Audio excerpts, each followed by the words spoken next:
ओम शांति। आज का विषय जो थीम है spiritual empowerment for success in business industry. आध्यात्मिकता के द्वारा व्यापार और उद्योग में सफलता को प्राप्त करना। हम लोग यह देखते हैं कि आज हर एक वस्तु में अपनी अपनी शक्तियाँ होती है। जैसे पानी में शीतलता की शक्ति है, पृथ्वी में अपनी सहन करने की शक्ति है। इस तरह से इस जगत के पिता परमात्मा जो है उन्हों के अंदर दिव्य और सूक्ष्म शक्तियों के वो भंडार है। जब उनकी शक्ति की किरणें फैलती है तो हर एक के जीवन का परिवर्तन जो है वो हो जाता है। आज हर एक व्यक्ति की लक्ष्य कहो कि इच्छा कहो रहता है कि हमारे जीवन में सुख, शांति और सफलता हमको जीवन में मिले। परंतु हम लोग देख रहे हैं कि आज विश्व में अनेक समस्याएं हैं। एक समस्या को हल करो तो दूसरी खड़ी हो जाती है, दूसरी को करो सॉल्व तो तीसरी खड़ी हो जाती है, और बिजनेस और इंडस्ट्री भी उसमें अपवाद नहीं है। आज बिजनेस लाइफ भी भले हमारे पहले के पूर्व वक्ताओं ने सबने कहा कि अपने को इजी रखो, बिजी नहीं रखो, परंतु बिजनेस लाइफ बिजी हो गई है। आज व्यक्ति को अपने लिए सोचने का टाइम नहीं है। मैं तो मुंबई में देखती हूँ, अपने परिवार के लिए भी सोचने का करने के लिए टाइम नहीं है। कई बच्चे हमको सुनाते हैं, उनके फादर सुबह निकल जाते हैं, बच्चे सोए रहते हैं, रात को देरी से आते हैं तब भी बच्चे सो जाते हैं, तो वीकेंड में खाली मिलना होता है। तो ये क्या हुआ? तो पारिवारिक के लिए भी टाइम नहीं है, अपनी हेल्थ के लिए भी देखने का टाइम नहीं है, और सबसे बड़ी बात आध्यात्मिकता जिसकी जीवन में आवश्यकता है उसके लिए भी आज टाइम नहीं रहा है। आज हमें गर्मी लगती है तो हम क्या करते हैं, एयर कंडीशन का प्रबंध कर लेते हैं। ठंडी लगती है तो हम हीटर का प्रबंध करते हैं इस भौतिकता के युग में।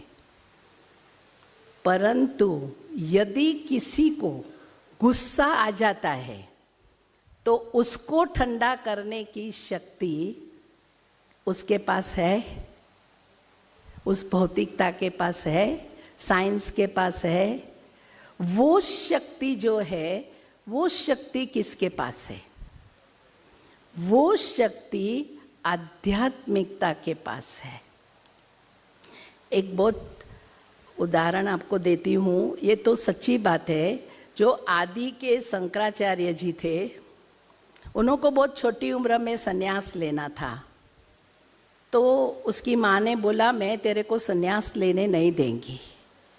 तो उन्होंने क्या युक्ति रची कि अपना पाँव जो है वो मगरमच्छ के मुंह के अंदर डाला और बोला कि देखो ये तो मेरे को खा जाएगा, आप मेरे को छुट्टी देती है?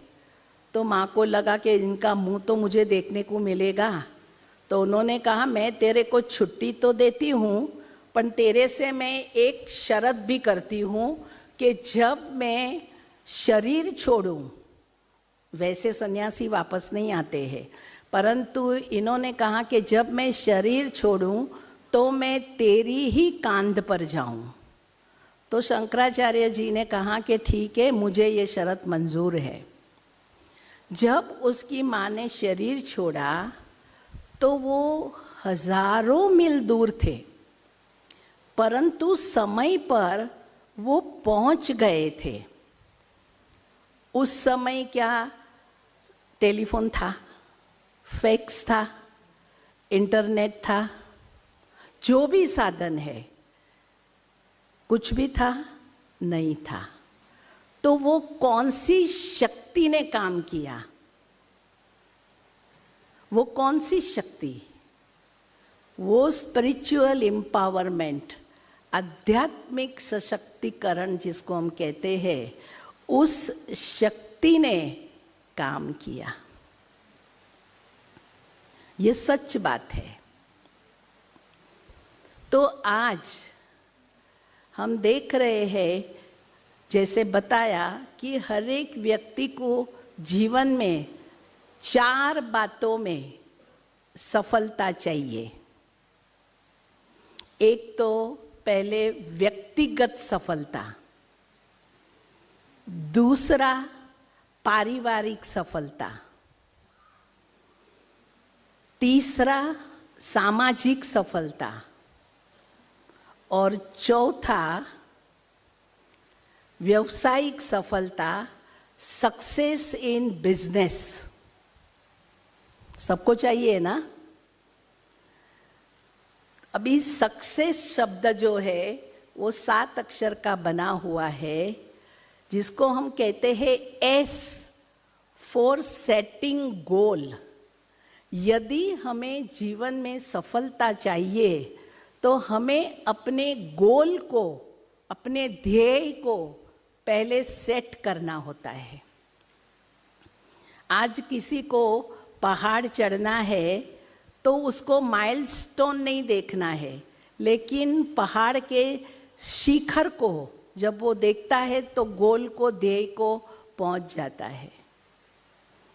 धीरूभाई अंबानी थे, वो रंगून में पेट्रोल पंप पर काम करते थे। सब गाड़ियाँ आती थी, पेट्रोल डालते थे, परंतु उनका विज़न क्या था कि मैं एक दिन पेट्रोल पंप बनाऊंगा, ऐसा नहीं, परंतु मैं पेट्रोल रिफाइनरी बनाऊंगा।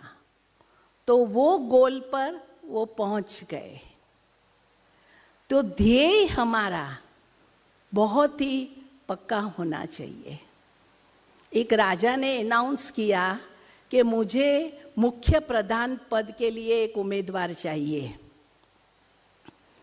तो जब उसने अनाउंस किया, साथ साथ ये कहा कि वो व्यक्ति सुबह 4 बजे राज दरबार के हॉल के अंदर पहुंच जाना चाहिए। तो लंबी लाइन लग गई, लोग तो ये प्रधान पद के लिए सब तैयार हो गए और आने लगे।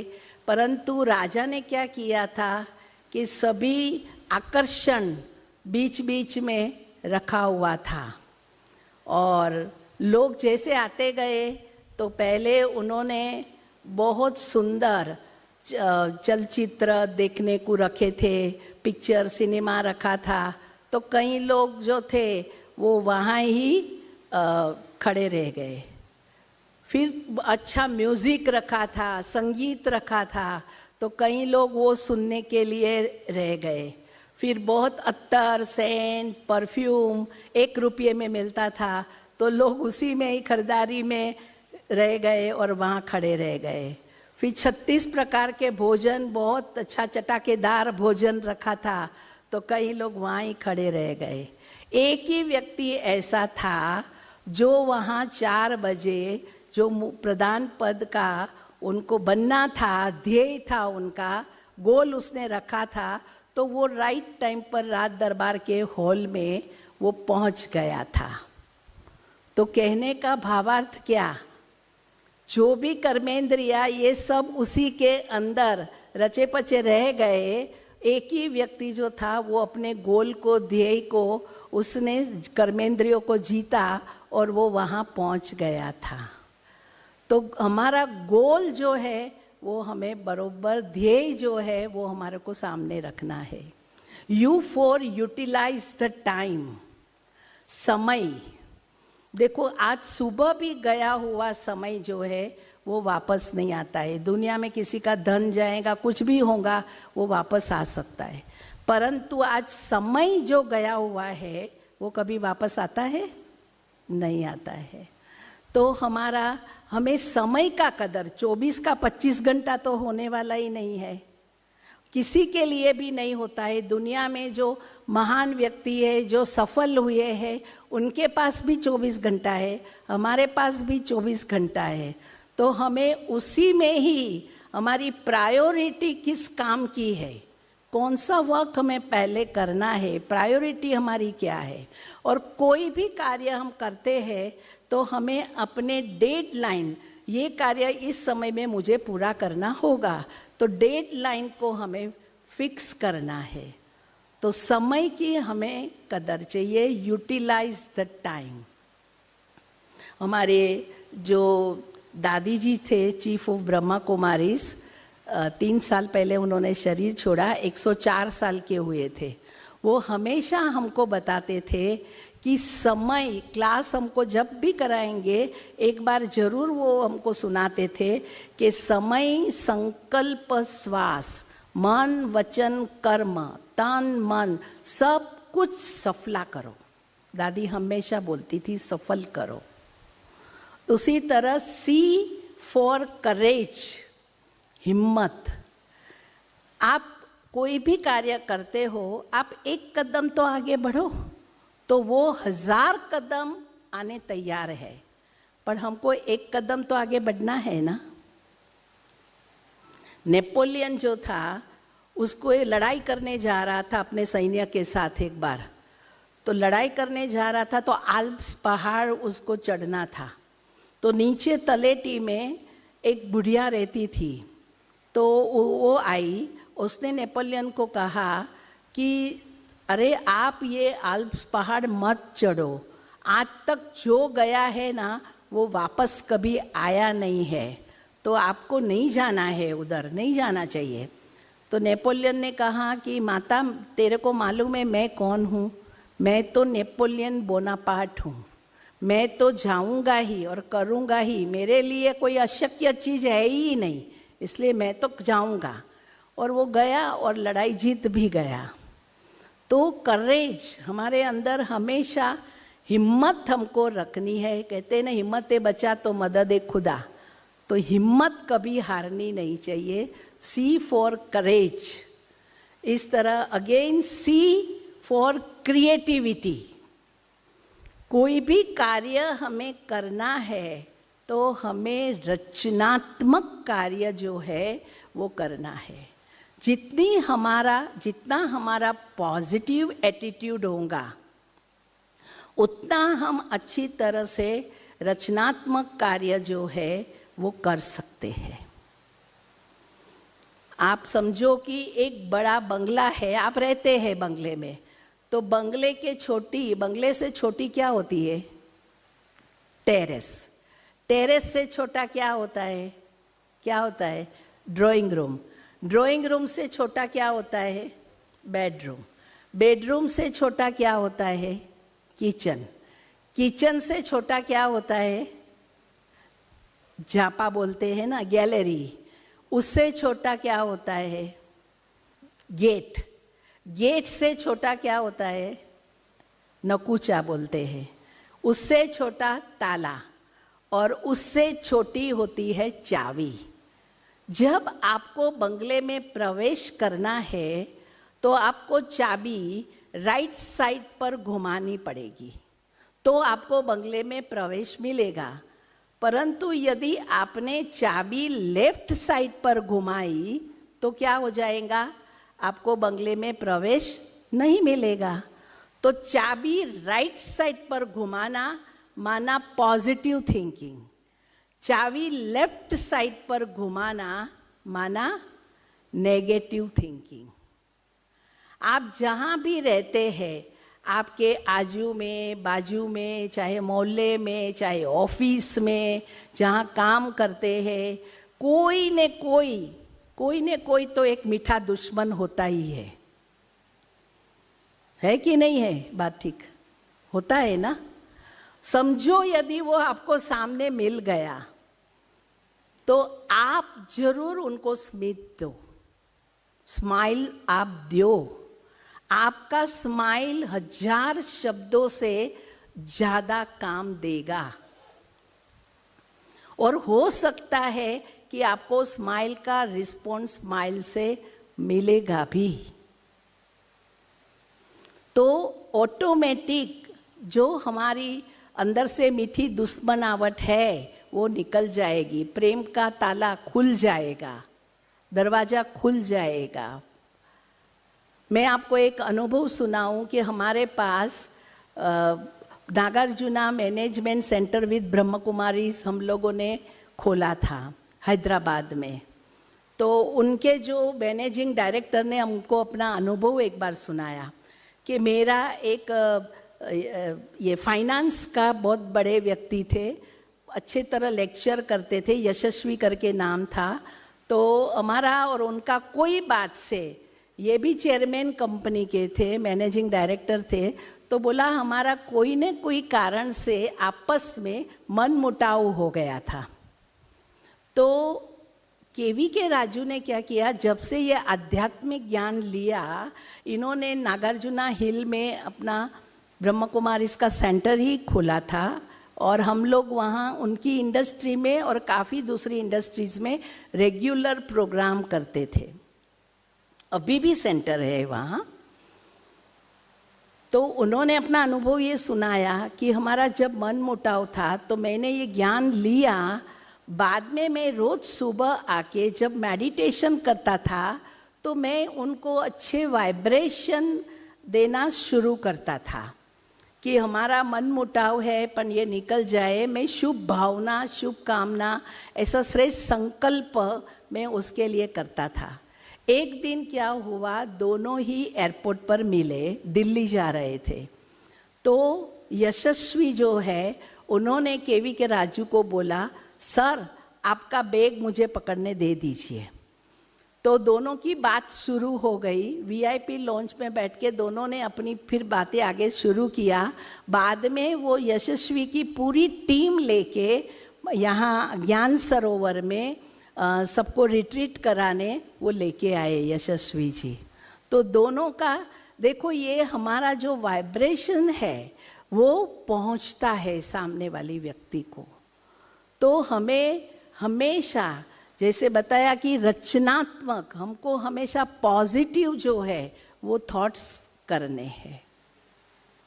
ई फॉर एफोर्ट, प्रयत्न तो हमको हर बात का करना ही है। पुरुषार्थ बिगर तो हम आगे जा ही नहीं सकते सफलता के लिए, पुरुषार्थ तो करना ही होगा।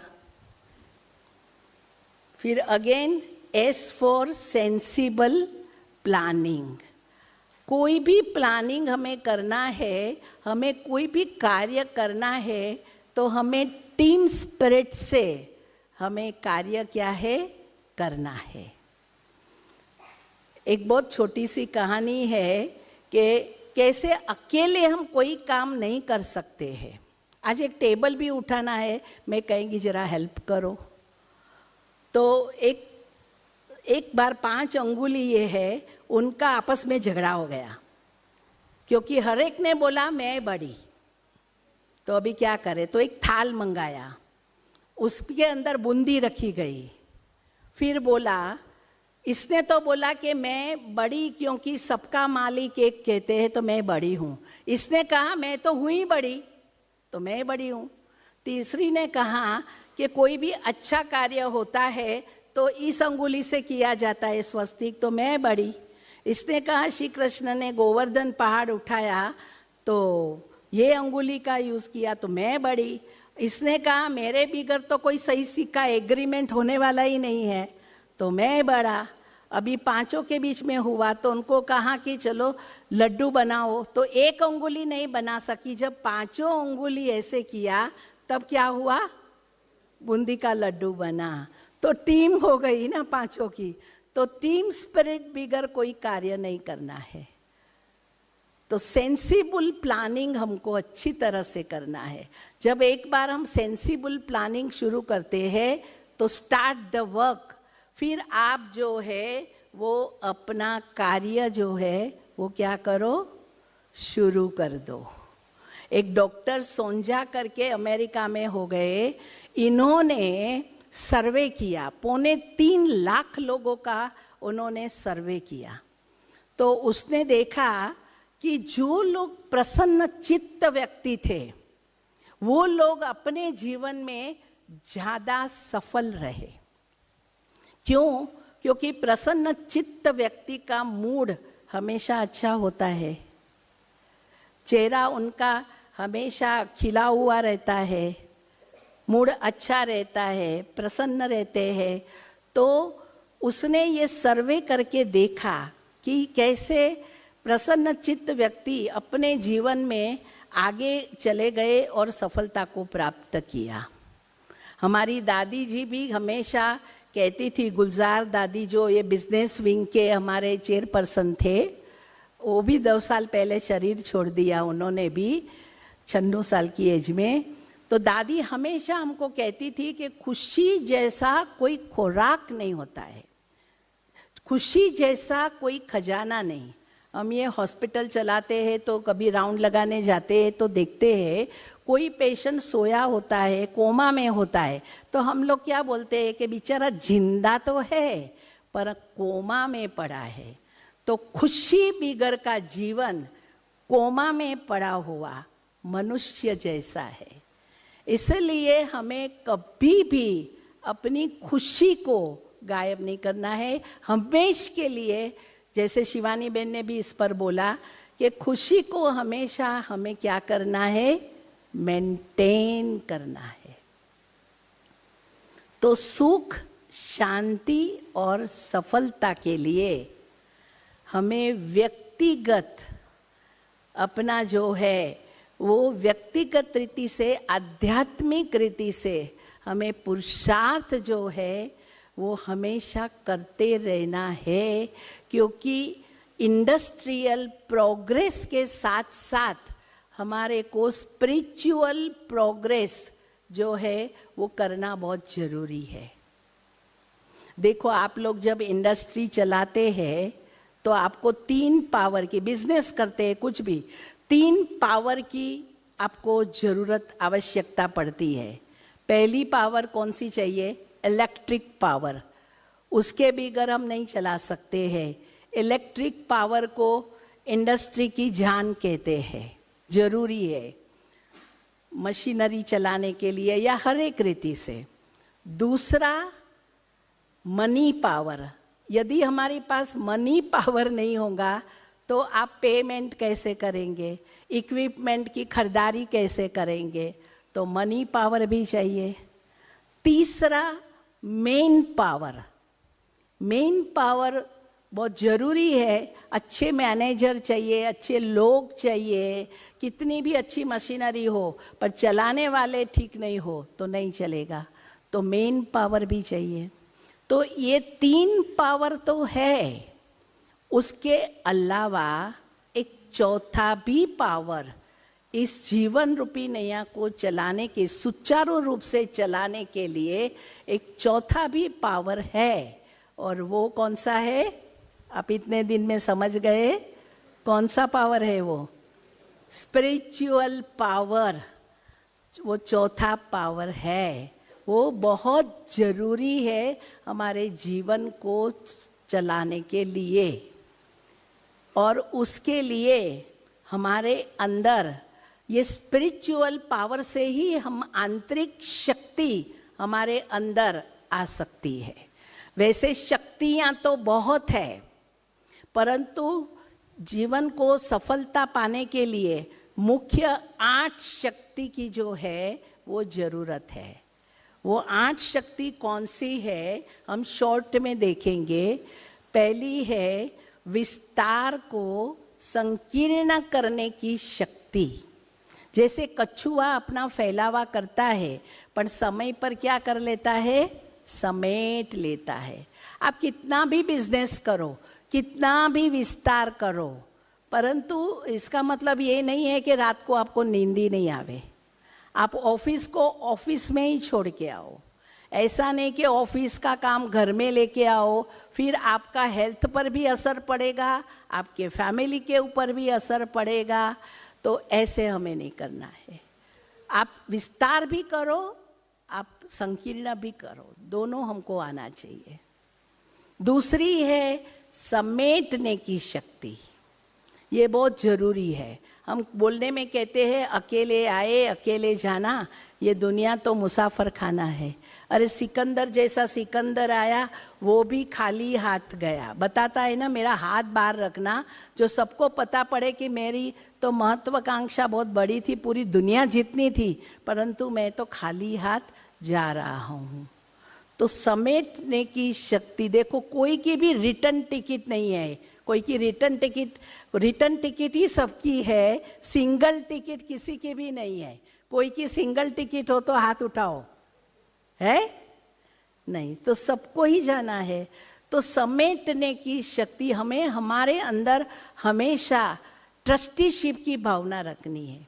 हमारे जो दादी प्रकाशमणि थे, उनको हर एक पूछते थे ये जर्नलिस्ट कि दादी आपको टेंशन नहीं होता है, आप इतना बड़ा कारोबार चलाती है, 8,000 सेंटर भी चलाती है, इतनी बहनों को भी चलाती है। तो दादी जी हमेशा कहती थी कि मैं कभी भी कोई भी कार्य करती हूँ, मैं ये नहीं सोचती हूँ कि मैं करती हूँ। कितना अच्छा जवाब दादी ने दिया, और प्रैक्टिकल हमने देखा। दादी कहती थी मैं कभी नहीं करती हूँ, मैं अपने आप को निमित्त समझती हूँ। करण करावन हार परमात्मा है, कराने वाला वो है, मैं तो एक निमित्त आत्मा हूँ जो मेरे से परमात्मा करा रहा है, इसीलिए मैं करती हूँ, ऐसा सोचती नहीं हूँ, इसलिए मेरे को कभी भी टेंशन नहीं होता है। तो हमेशा निमित्तता का भाव जब हम रखते हैं तो ऑटोमेटिक हमारे अंदर समेटने की शक्ति आती है। ऐसे तीसरी है सहन करने की शक्ति। कभी कभी हम बोलने में बोल देते हैं कि हमने 9 बार कंट्रोल किया, अपन 10वीं बार तो हमें गुस्सा आ ही गया। तो सहन करने की शक्ति की इतनी कमी है ना, टॉलरेंस पावर नहीं है ना, तो हमें वो अपना सहन करने की शक्ति को कैसे बढ़ाना है, आगे हमको कैसे करना है। अभी टाइम, दादी आ गई है, दीदी आ गई, अच्छा दूसरा सोफा रखो ना, पूरा करती हूँ मैं। उसी तरह से शॉर्ट करती हूँ। समाने की शक्ति, तो देखो हर एक, हम कहते हैं कि नदी सागर है, वो क्या करता है, अपने अंदर कचरा समाता ही रहता है, समाता ही है, पर बाहर क्या निकालता है, रत्न निकालता है। तो हर एक के अंदर कोई न कोई योग्यता, कोई न कोई गुण, कोई न कोई विशेषता तो है। किसी के अंदर 99 अवगुण होंगे तो भी एक विशेषता जरूर होंगी। तो हमें क्या करना है, उसकी विशेषता को कार्य में लगाना है। समाने की शक्ति हमारे जीवन में बहुत जरूरी है। हमारे पास एक भाई रहता था, जब ये यज्ञ की शुरुआत हुई तो वो मेंटली रिटार्टेड था। वो शुरू से बच्चा से ही आया था इधर, उसकी माँ लेके आई थी। तो वो हमेशा बोलता था कि सबसे ज़्यादा प्यार तो बाबा मेरे को ही करता है।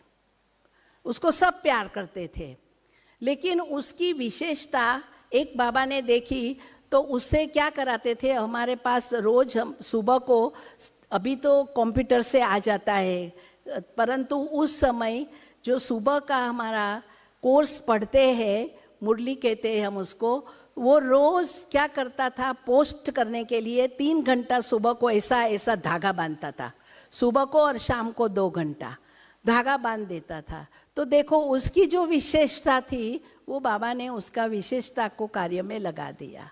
तो हमें जिसके अंदर जो विशेषता है उसको कार्य में लगाना है। तो समेटने की शक्ति, समाने की शक्ति, उस तरह से परखने की और निर्णय करने की शक्ति, सक्सेसफुल मैनेजमेंट आपको करना है तो ये 2 शक्ति की आवश्यकता है, परखने की और निर्णय करने की। यदि हम सामने वाले व्यक्ति को परख नहीं सकेंगे कि वो धोखा देने वाला है या कैसा है, तब तक हम धोखा खा लेते हैं। तो ये शक्ति योग से आती है। कई व्यक्ति तो कोई बात का निर्णय ही नहीं लेते हैं, निर्णय लेने में 1 मास 2 मास कितना दिन बिता देते हैं अपना, तो नहीं। जो योगी योग करता है उसकी निर्णय शक्ति जो है वो पावरफुल हो जाती है। उसी तरह से सामना करने की शक्ति, पावर टू फेस, ये हमारे जीवन में जरूरी है। देखो, हमको कई बातों का सामना जीवन में करना पड़ता है। आप लोग बिजनेसमैन बैठे हो, आप लोग भी कहेंगे हमारे पास कुछ भी नहीं था, हाँ, परंतु हम हर एक चीज का सामना करते करते, सहन करते करते, आगे बढ़ते बढ़ते आज हम ये जगह, टॉप की जगह पर पहुंच गए हैं। पर पहले तो कुछ भी नहीं था। ऐसे कहीं यहाँ भी अनुभव, ऐसा अनुभव सबका होगा ना, कईयों का अनुभव होगा कि भाई कुछ भी नहीं था, पर कैसे बिजनेस को धीरे धीरे उन्होंने अपने बिजनेस को आगे बढ़ाया। तो ये चैलेंजेस जो है, कोई भी कार्य हम करते हैं तो चैलेंजेस तो हमारे पास आने वाली है। चैलेंजेस तो सबको आती है। जब ये ईश्वरीय विश्वविद्यालय की स्थापना किया तो बहुत चैलेंजेस आई पिताश्री को, पर उन्होंने एक बात पक्की रखी कि सत्य की नाव हिलेगी, डोलेगी, पर कभी डूबेगी नहीं। तो उन्होंने वो उस जमाने में जब स्त्री पर्दे में थी, तब उन्होंने वुमन एम्पावरमेंट का कार्य जो है वो शुरू किया, और काफी लोगों ने ऑपोजिशन उस समय किया। आज वो कहते हैं आपका कार्य ये अच्छा है, लेकिन उस समय 1936 की बात करती हूँ, तब बहुत लोगों ने बहुत ही ऑपोजिशन किया। तो बाबा ने वो सब चैलेंजेस का सामना किया। फिर बाबा को हुआ कि भारत द लाइट हाउस है। उस समय तो हिंदुस्तान पाकिस्तान एक ही था, तो बाद में भागले पड़े, तब ये नहीं आए। बाद में उनको अनुभूति हुई कि भारत द लाइट हाउस है, तेरे को वहाँ जाना है। तो भी चैलेंजेस कितनी आई, क्योंकि इतने 300 लोगों को शिप में लाना, इतना सामान के साथ, और यहाँ माउंट आबू इन्होंने जगह नक्की किया। तो माउंट आबू, वहाँ तो जहाँ रहते थे वहाँ तो वेदर अलग थी, यहाँ ठंडी की वेदर। फाइनेंशियली भी 300 लोगों ने 14 साल वहाँ ब्रह्मा भोजन खाते रहे। जो भी किया तो आखिर तो खुटेगा। तो यहाँ जब माउंट आबू में आए तो फाइनेंशियल कंडीशन भी हो गई। तो एक बार एक बहन चार्ज वाली थी, उसने कहा बाबा आज तो रोटी का आटा नहीं है। तो बाबा ने कहा तुम चिंता क्यों करती है, तुम फिक्र क्यों करती है। फिर थोड़ा समय हुआ, 11:30 बजा, वो वापस आई। अरे बाबा अभी तो टाइम बेल बजाने का हो रहा है, 300 लोग, बेल बजाने का टाइम हो रहा है, आटा नहीं है। तो बाबा ने कहा अच्छा तू रोज भगवान को भोग खिलाती है, परमात्मा को भोग लगाती है तू? तो इसने कहा हाँ मैं तो रोज लगाती हूँ। जब तुम रोज उसको भोग लगाती है तो वो कैसे तेरे को खाना नहीं खिलाएगा? वो जरूर तेरे को खाना खिलाएगा, तू फिक्र मत कर। अच्छा बच्ची बोल के पोस्ट कितने बजे आती है? तो उसने बोला बाबा 12:30 बजे पोस्ट आती है। तो सचमुच उस पोस्ट जो आई उसमें 13,000 रुपया कोई माता ने ऐसा लपेट के वो पोस्ट के अंदर भेजा था। उसी में ही आटा आया, सब कुछ आया किया। बेल थोड़ा देरी से बजा, लेकिन आधे लोगों को पता भी नहीं पड़ा कि आज बेल क्यों लेट बजा है, कि नहीं था आटा, पता भी नहीं पड़ा। तो बहुत ऐसी चैलेंजेस जो है वो आई, परंतु कैसे धीरे धीरे धीरे बाबा ने फिर सबको बोला अच्छा अभी ऐसे करो, चैरिटी बिगेन्स एट होम। अभी आप अपने घर वाले नाराज है ना, तो आप पहले उनकी सेवा करने जाओ। तो कोई मुंबई गया, कोई दिल्ली गया, कोई पटना गया, कोई लखनऊ गया। इस तरह से बहनें सेवा के लिए निकली, सेवा के लिए निकली। धीरे धीरे इन्होंने सेवा करते चले, सेंटर खुलते गए। बहुत बड़ी हिस्ट्री है, मैं तो शॉर्ट में आज सुबह सुनाई होंगी आपको उषा बहन ने। पर धीरे धीरे सब सेंटर खुलते गए। आज दुनिया का कोई भी कोना ऐसा नहीं है कि जहाँ सेंटर ना हो। पूरे वर्ल्ड के अंदर सब जगह आज सेंटर है, और परमात्मा का यह कार्य अच्छी तरह से बहुत जोर शोर से चल रहा है। तो ये क्या कारण? निश्चय बुद्धि। बाबा को एक बल, एक भरोसा था। निश्चय था, तो वो निश्चिंत रहे और ये कार्य जो है वो चलाया उन्होंने। तो मैं कहेंगी कि ये है सामना करने की शक्ति, जो हमको चैलेंजेस का सामना तो कोई भी कार्य करो तो हमें करना पड़ता है। जब कोरोना के समय हमने वो एग्जाम्पल तो दिया, पर हमने कई कंपनियों में बिजनेस बना, कंपनीज में और इंडस्ट्री में हमने वेबिनार किए, क्योंकि हमने देखा कि उस समय सबके अंदर एग्जाइटी इतनी थी, फ्रस्ट्रेशन था, डिप्रेशन था, लोग एकदम चिंतित रहते थे। तो बहुत से हम लोगों ने वेबिनार करके उनको स्पिरिचुअल एम्पावरमेंट, आध्यात्मिकता की बहुत ज़रूरत थी, तो वो उन्हों के साथ हम कंटिन्यूअस ऑनलाइन प्रोग्राम में, अमूल डेयरी में ऐसी बहुत कंपनीज है जहां हम कंटिन्यूअस ये प्रोग्राम जो है वो करते रहे, जिससे अनेक लोगों को बहुत फ़ायदा हुआ। तो सामना करने की ये शक्ति है। उसी तरह लास्ट है सहयोग की शक्ति। सहयोग के अंदर योग शब्द जो है वो समाया हुआ है। तो कौन सा सहयोग देना है? हर एक व्यक्ति अपना जीवन को श्रेष्ठ और खुशहाल बनावे, तो व्यक्ति से ही क्या होता है? परिवार बनता है, परिवार से ही गांव, गांव से ही शहर, देश और विश्व बनता है। तो जब हम स्व परिवर्तन, कई हमको कहते हैं बहन जी हमको एक को आदत है ना ये शराब पीने की, बहुत आते हैं हॉस्पिटल में, सेंटर में, तो आप हमारे को क्यों बोलती हो, सारी दुनिया तो भरी पड़ी है ना। परंतु व्यक्ति एक 1+1+1 = 3 होता है ना, 4 तो नहीं होगा ना। तो एक एक की वैल्यू है ना। एक बार अकबर ने बिरबल को बोला अपने गांव में कितने प्रामाणिक लोग हैं हम देखे, तो उसने कहा हाँ ठीक है, तो ढंडोरा पिटवाया और एक खड्डा खुदवाया और बोला कि हर एक रात को आके दूध का 1 लोटा डाल देना। तो एक ने सोचा कि सब तो दूध का डालने वाले हैं, यदि एक ने पानी का डाल दिया तो किसको पता थोड़ी पड़ेगा, पर उसको विचार आया, ऐसा सबको ही विचार आया, तो दूध के बदले किसका तालाब हो गया? पानी का तालाब। तो एक एक व्यक्ति का महत्व है। तो हमें सहयोग किस बात का देना है? हमें हमारे जीवन को परिवर्तन करना है, श्रेष्ठ बनाना है। देखो सहयोग की बात, आप जिस कॉम्प्लेक्स में बैठे हो ना, मैं उसकी बात करूं, ये कैसे इतना सुंदर बना?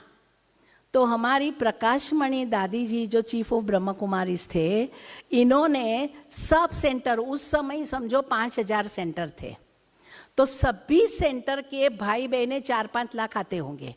तो उस समय सभी सेंटर वाले को बोला सब बॉक्स में 1-1 रुपया डालना, सहयोग की बात करती हूँ, 1-1 रुपया डालना। तो हर एक ने बॉक्स में 1-1 रुपया डाला, तो 4-5 लाख लोग थे, तो रोज का 4 लाख, तो मास का कितना हो गया? करोड़ रुपए के आसपास हो गया। तो ये 10 करोड़ का प्रोजेक्ट 10 मास के अंदर पूरा हो गया। तो ये सबके सहयोग से, कहते हैं ना सुखमय संसार, तो सबके सहयोग से ये कार्य जो है वो पूरा हो गया। तो ये हमारी शक्तियां हैं जो हमको कैसे मिलती है? स्पिरिचुअल एम्पावरमेंट, आध्यात्मिक ये शक्तियां हैं। जब हम परमात्मा से योग लगाते हैं, देखो उस दिन भी बताया कि उद्योग में योग शब्द जो है वो समाया हुआ है, तो योग बिगर उद्योग जो है वो अधूरा है। तो मैं हमेशा लास्ट में कहूँगी, हमारी दीदी जी आ गए हैं, कि सर्व सोसाइटी थ्रू इंडस्ट्री और सर्व industry through spirituality. Om Shanti.